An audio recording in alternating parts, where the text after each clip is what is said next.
오늘 말씀은 이제 히브리서 11장의 말씀입니다.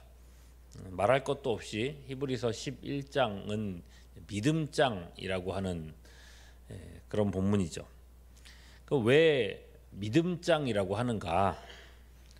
구약에 나온 온갖 이 믿음의 사람들을 이 장에서 소개하고 있기 때문에 그렇습니다. 믿음의 사람들이 행했던, 그들의 조상들이 행했던 이 수많은 영웅담들이 기록되어 있죠. 초반에 나온 내용들이 이런 겁니다. 아벨이 가인보다 더 나은 제사를 드린 것, 그리고 에녹 같은 사람은 죽지 않고 이제 하나님께 올려진 것, 그리고 아브라함이 하나님의 부르심을 받아서 이 가나안에 간 이야기, 이런 이야기들까지 유대인들이라면 누구나 알 법한 이 역사의 그런 인물들 이야기들을 쭉 이어갑니다. 여기서 핵심이 뭐냐면요, 이 조상들이 했었던 모든 이 위대한 행동들이 사실은 믿음으로 행한 일이었다라는 얘기를 하는 겁니다. 이렇게 얘기하면 아마 질문을 하실 거예요. 아니 목사님, 그거 당연한 내용 아닙니까? 믿음장에 있는 사람들 다 믿음으로 행한 거 당연한 일이지, 그게 그렇게 핵심이라고까지 얘기합니까? 그렇죠. 우리에게는 이렇게 얘기하는 게 당연하게 느껴집니다. 어릴 때부터도 신앙생활 하셨던 분은 히브리서 11장은 믿음장이다 이런 얘기 워낙에 들으셨으니까요. 예수님을 믿어서 구원받은 우리들에게는 이런 믿음장의 이야기들이 다 당연한 얘기입니다. 이 사람들은 다 믿음으로 행한 일들이다라는 게요. 그런데 이 사람들의 혈통적인 자손, 그러니까 이스라엘 사람들, 유대인들, 지금 전쟁하고 있는 그들의 입장에서 생각해 보자고요. 그들에게 이런 해석은 생소한 것입니다. 그런 거죠. 아벨의 제사가 믿음의 제사였다고? 에녹이 믿음 때문에 죽지 않고 하늘로 올라간 거라고? 아브라함이 가나안을 떠난 것이 믿음 때문이었다고? 이렇게 반응할 수밖에 없는 게요, 유대인들에게는 그들의 조상들의 모든 그런 행위는 그야말로 행위입니다. 실제로 이 구약 성경 본문 안에서도 이들이 믿음 때문에 그렇게 했다는 이런 구체적인 표현 자체가 없긴 해요. 그러니까 유대인들한테는 이건 다 그냥 행위일 뿐이지 믿음으로 안 보인단 말입니다. 이들은 오히려 반대로 생각합니다. 행위 때문이다, 믿음 때문이 아니라. 이런 실천적인 행동들이 있었기 때문에 하나님이 그들을 인정하셨다, 이렇게 생각을 한다는 말입니다. 보십시오. 히브리서, 이 책의 원독자 히브리서잖아요. 그러니까 처음 이 편지를 읽어야 될 대상들, 처음 이 편지를 받아들은 사람들, 이 사람들은 유대인들입니다. 이방인들이 아니고요. 자기 조상들의 영웅담을 그야말로 우리 조상들의, 혈통적 조상들의 영웅적인 행동이라고만 생각했단 말이죠. 그런 영웅적인 사람들의 후손들이 자기들이라는 자부심이 있었단 말이에요. 그런데 히브리서 저자는 아니라고 하는 겁니다. 그들의 모든 영웅적인 행위는 다 이 믿음에서 나온 거다라고 말하는 거예요. 믿음이 아니었다면 오히려 그들은 그런 행동을 할 수 없었을 것이다, 이렇게 말하는 거예요. 제 어렸을 때 생각을 해보면요, 초등학교 정도 때까지는, 그때까지만 해도 이렇게 전쟁이나 이런 기억들이 좀 더 생생해서 그랬는지 모르겠는데, 교회 생활할 때 참 그런 얘기들을 많이 들었습니다. 교회 선생님들이 하시는 말씀이었어요. 교회 성경 공부 같은 거 하면은 1년에 한 몇 번 정도씩은 들었던 것 같은데, 이런 겁니다. 윤씨가 북한 공산당이 또 쳐내려와서 네 머리에다가 총을 대고 예수 믿을래 안 믿을래 그러면은 너는 절대로 믿음을 지켜야 된다, 이런 말씀들을 하셨어요. 일단 북한 공산당이 내려올지 안 내려올지는 둘째치고 꼭 그런 얘기들을 참 많이 했단 말입니다. 초등학교 때까지는 제가 사실은 이제 믿음이 그렇게 있는 사람이 아니었어요. 그저 어렸을 때부터 어머니 손 붙잡고 교회를 다녔으니까 말하자면 교회에 대한 의리랄까, 그런 마음이 컸습니다. 그런 마음으로 대답을 했죠.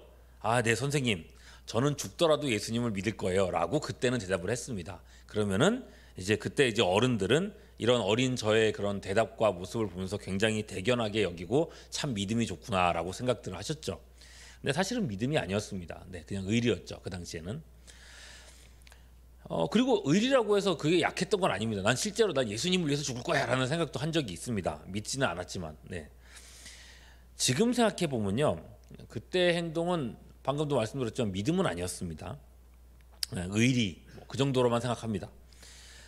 사도 베드로도 여러분 생각해 보십시오. 예수님과 함께 동행했을 때에 우리도 함께 죽으러 가자라고 하면서 예수님과 함께 죽으러 가자고 뻥뻥 큰 소리 치지 않았습니까? 그래놓고선 나중에 보면 예수님 버리고 다 도망가잖아요. 여러분, 위대한 행동이라고 하는 건요, 인간적인 어떤 각오나 특별한 어떤 노력으로 되지 않더라는 겁니다. 특히나 하나님의 일에 대해서 말이죠. 결국 저자가 이 원독자인 히브리 사람들에게 말하려는 것은 이겁니다. 모든 이 위대한 일들, 이거는요, 믿음에서 나온다는 거예요.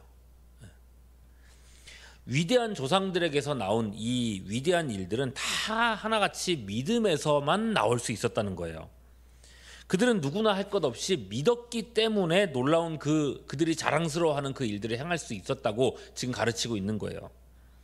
믿지 않았다면 결코 감당할 수 없는 그런 삶을 살았다는 거죠. 그 믿음이 죽는 날까지 그들에게는 변하지 않았다는 겁니다. 그걸 13절에서는 이렇게 말하죠. 이 사람들은 다 믿음을 따라 죽었으며, 이렇게 얘기했어요. 근데 여러분, 이 구약시대 성도의 믿음이 어떤 것인가를 생각해 보면 놀랄 수밖에 없는 사실이 있습니다. 믿음 때문에 죽을 정도였다, 믿음을 따라서 죽을 정도였다, 이렇게 말하는데 그들의 믿음이 어떤 건가? 13절을 계속 보시면요, 펴서 보시면요, 약속을 받지 못하였으되, 이렇게 얘기가 돼 있어요. 예, 이들의 믿음은 약속을 받지 못한 믿음이었다. 여기서 받지 못한 이 약속이란 뭔가 바로 뒤에 나오죠. 그것들을 이라고 돼 있죠. 그 약속, 그것들을 멀리서 보고 환영했다 그랬어요. 멀리서 봤다. 바로 뭐예요? 예수님의 십자가 죽으심과 구원의 모든 일들. 이들은 그 예수님의 십자가 사건을 멀리서 바라보고 믿었다는 겁니다. 다만 이들에게 있어서, 구약 성도들에게 있어서 십자가는 너무나도 멀리 보이는 일이었습니다. 하나님이 어떤 방식으로 구원을 이룰 것인가, 하나님의 아들에 대해서, 여러 가지 개념들에 대해서 그들에게는 선명하게 보이지 않았습니다. 예, 그저 희미하게 이렇게 보이는 그런 것들이었죠.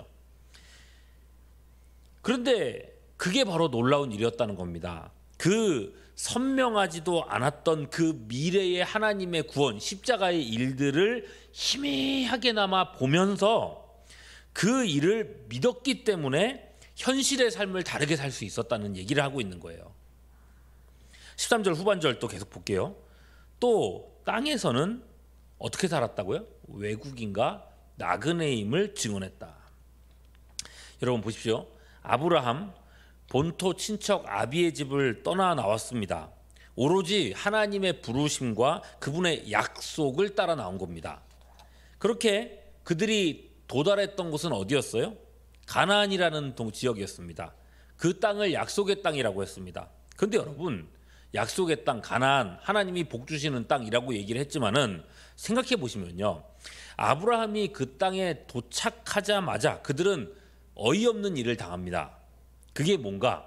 창세기 12장 10절, 그 땅에 무엇이 들었는가? 기근이 들었다는 거예요. 그래서 아브라함이 애굽에 거류하려고 그리로 내려갔다는 거예요. 자기도 버티고 싶었죠. 약속의 땅에 있고 싶었죠. 그런데 내려갈 수밖에 없었던 이유는 뭐냐? 계속 보시면요, 창세기 12장 10절 뒤에 보시면은 이는 그 땅에 기근이 어땠다고요? 심했기 때문에. 기근이 있어서 내려갔는데 그냥 이유도 아니고 심했기 때문에 내려갈 수밖에 없었다라고 얘기를 하는 거예요. 어이없는 일이지 않습니까? 아브라함의 본토 친척 아비의 집 생각해 보십시오. 메소포타미아 지역, 티그리스강, 유프라테스강이 함께 이렇게 합쳐져서 거대한 이런 비옥한 초승달 지역이라고 불리는 그런 비옥한 땅, 사시사철 풍요로움이 넘치는 그 땅에서 살던 아브라함이었습니다. 예, 기근이 어디 있어요, 기근이. 그 풍요의 땅을 내려놓고 하나님의 약속을 따라서 젖과 꿀이 흐르는 땅이라는 곳으로 갔는데 정작 그들이 만난 건 기근이더라는 겁니다. 아브라함 가족이 견딜 수 없을 만큼 심한 기근을 만났다는 거예요. 그렇게 애굽에 잠시 피난 내려 나왔다가 거기서 무슨 일을 당해요? 아브라함이 아내 사라를 뺏길 뻔했잖아요. 그죠? 무엇보다 그런 땅이더라도 이게 뭐 아브라함한테 뭐 요새 표현으로 하자면 소유권이라도 지금 이전되어 있었다면, 자기 땅이 이렇게 소유가 되었다면 그 땅에서 뭐라도 자기가 시도라도 해볼 수 있었을 거 아닙니까? 그런데 아브라함은 평생 살면서 이 땅의 한 줌도 자기 것으로 만들지 못했습니다. 그저 죽을 때에 아내 그리고 자신의 묘자리만 겨우 구했을 뿐이죠. 그렇게 놓고 보면요, 이 가나안 땅이 아브라함에게 그렇게 좋은 그런 좋을 만한 요소가 그렇게 없었을 것 같다는 생각이 드는 거예요. 차라리 본토 친척 아비의 집 메소포타미아 지역이 훨씬 더 풍족하고 모든 게 보장돼 있는 거기가 더 오히려 약속의 땅처럼 보였을 거란 말입니다. 내가 왜 그 좋은 땅을 놔두고 여기 와서 이 고생을 하나 하는 생각이 들었을 것 같아요. 15절 보십시오. 그들이 나온 바 본향을 생각하였더라면 돌아갈 기회가 있었으려니와, 이렇게 얘기했죠. 여기서 말하는 돌아갈 기회가 있었을 본향, 이게 어디예요? 본토 친척 아비 집이에요. 언제든지 돌아갈 수 있는 명분이 있었단 말입니다. 예. 그러나 그들은 그렇게 하지 않았습니다. 아브라함과 그의 자손들은 그렇게 하지 않았어요. 기꺼이 그 약속의 땅 안에서 고생하고 그 안에서 희생하고 아무것도 가진 것 없지만 그곳에서 살아냈단 말입니다. 왜요? 14절. 그들이 이같이 말하는 것은 자기들이 어떤 사람이라고요? 본향 찾는 사람임을 나타냅니다. 아니요, 본향 있잖아요. 메소포타미아 있잖아요.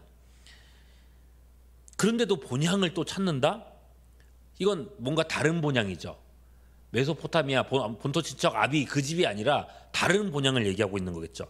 16절입니다. 그들이 이제는 더 나은 뭐를요? 본향을 사모하니, 여기서 나오는 더 나은 본향 뭐라고 합니까? 곧 어디에 있다고요? 땅에 있는 게 아니더라는 거예요. 하늘에 있는 것이라. 하늘에 있는 것이라. 이미 아브라함은요, 하늘에 있는 걸 바라보면서 이 땅을 따라 나왔다는 겁니다. 이 땅에서 더 좋은 거가 아니라 하나님께서 주실 영원한 것을 보면서 나왔다는 거죠. 오늘도 그들도요, 오늘날 우리가 그러는 것처럼 결국은 땅 바라보면서 더 좋은 비옥한 이 땅에 속해, 이 세상에 속해 있는 땅을 바라보면서 나온 게 아니라 천국을 바라보면서, 우리들처럼 천국을 바라보면서 아브라함도 그 모든 어려운 길들을 감내하며 주님의 말씀 따라 나왔다는 겁니다. 이 조상들이 원래부터 위대한 어떤 DNA를 가졌다거나 우월한 사람들이어서가 아니라 단지 영생의 천국이 있음을 우리처럼 믿음으로 가지고 있었고, 언젠가 이 천국의 문을 활짝 여실 하나님의 아들에 대한 희미하지만 그런 작은 믿음으로 바라볼 수 있었기 때문에 그들이 이해할 수도 없고 말도 안 되는 이 엄청난 일들을 감당할 수 있었다고 얘기하는 거예요. 그러니 여러분, 하나님 눈에 이 조상들의 믿음으로 말미암는 삶의 모습들이 얼마나 귀하게 보였겠습니까? 16절 계속해서 보시면요, 이러므로 하나님이 그들의 하나님이라 일컬음 받으심을 부끄러워하지 않으셨다. 하나님이 그들을 부끄러워하지 않으셨습니다. 그리고 그들을 위하여 무엇을 예비했다고요? 예, 본향이죠. 한 성을 예비하셨느니라. 본향 천국에 이르게 하셨다는 겁니다. 예. 베드로전서 1장 9절이죠. 믿음의 결국 곧 무엇을요? 영혼의 구원을 받음이라. 조상들이 받았던 것도 결국 믿음이었고, 그리고 믿음의 결국인 구원, 영생을 받았다는 것입니다. 여러분, 히브리서 기자가 이 믿음장을 통해서 하려는 얘기는요, 믿음의 조상들은 이런 사람들이었고 이런 일들을 했어, 그냥 그 정도 얘기만 하려고 하는 게 아닙니다. 훨씬 더 큰 걸 얘기하고 있는 거예요. 믿음의 조상들은요, 아직 그들에게 선명하게 보이지도 않았던 그 십자가 구원의 일들을 희미하게 바라보면서도 그걸 믿음으로 자신의 그 어려운 현실을 살아냈다는 겁니다. 타협하지 않았다는 것입니다. 위대한 인내를 보이며 믿음 안에서 죽었다는 것입니다. 하물며 우리는 얼마나 엄청난 특권을 가지고 있는 사람들입니까? 예수님의 십자가가 우리에게는 얼마나 선명하게 보입니까? 그분이 이루신 일들을 우리는 다 알면서 믿고 있는 거 아닙니까? 이 조상들은요, 모르고 믿었다니까요. 그걸 선명하게 보지도 못하고 이렇게까지 믿었다니까요. 그걸 39절 40절에서는 이렇게 말하는 겁니다. 이 사람들은 다 믿음으로 말미암아 증거를 받았으나 약속된 것을 받지 못하였으니 이는 하나님이 누구를 위하여? 우리를 위하여 더 좋은 것을 예비하셨은즉 우리가 아니면 그들로 온전함을 이루지 못하게 하려 하심이라. 여러분, 우리야말로 더 큰 위대한 특권을 가진 사람들입니다. 하나님은 예수님을 아는 우리를 통해서 온전함을 이루려고 하신다는 겁니다. 예수님을 알기 때문에 훨씬 더 위대한 일들을 오늘날 이 시대에 우리는 이루어갈 수 있다는 것이죠. 믿음 안에서 말이죠. 근데 여러분, 중요한 건 이겁니다. 이 책이 히브리서라는 거예요. 이 말씀을 받았던 원독자, 처음 이 편지를 받은 원독자 히브리 사람들은요, 결국 어떻게 됐습니까? 오늘날 저렇게 되고 말았습니다. 믿음에서 흘러 떠내려 가고 말았습니다. 오늘날에도 마찬가지입니다.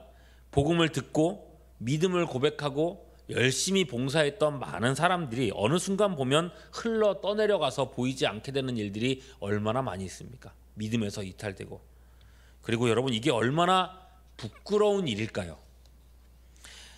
만약에 여러분 그렇게 믿음에서 이탈되어서 살아가던 사람이 다행스럽게도 죽은 후에 천국에서 깨어난다면, 그곳에서 그리고 믿음의 이 위대한 조상들을 만나게 된다면 그들의 공력이 어떻게 드러나겠습니까?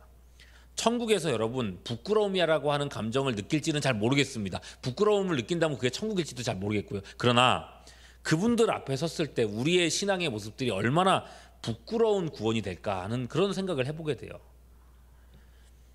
우리의 이 믿음의 길이 믿음의 조상들이 걸었던 길과 다르지 않기를 바라고요.